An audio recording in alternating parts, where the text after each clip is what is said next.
ರಾಜ್ಯದ ಹವಾಮಾನ ವರದಿ ಇಂತಿದೆ. ರಾಜ್ಯದ ಕರಾವಳಿಯ ಬಹುತೇಕ ಕಡೆ, ಉತ್ತರ ಒಳನಾಡಿನ ಹಲವೆಡೆ ಮಳೆಯಾಗಿದೆ. ಉತ್ತರ ಕನ್ನಡದ ಕ್ಯಾಸಲ್ ರಾಕ್ ಹಾಗೂ ಚಿಕ್ಕಮಗಳೂರಿನ ಕೊಟ್ಟಿಗೆಹಾರದಲ್ಲಿ ಅತಿ ಹೆಚ್ಚು 16 ಸೆಂಟಿಮೀಟರ್ ಮಳೆಯಾಗಿದೆ.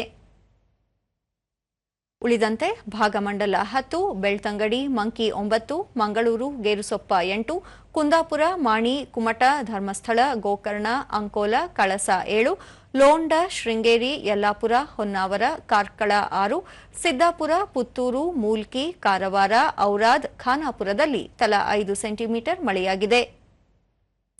ರಾಯಚೂರಿನಲ್ಲಿ ಗರಿಷ್ಠ 35.2 ಡಿಗ್ರಿ ಸೆಲ್ಸಿಯಸ್ ತಾಪಮಾನ ದಾಖಲು.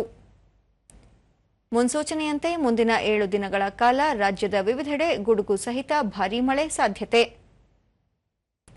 ಬೆಂಗಳೂರು ಸುತ್ತಮುತ್ತ ಸಾಮಾನ್ಯ ಮೋಡ ಕವಿದ ವಾತಾವರಣ, ಹಗುರ ಅಥವಾ ಗುಡುಗು ಸಹಿತ ಮಳೆ ನಿರೀಕ್ಷೆ.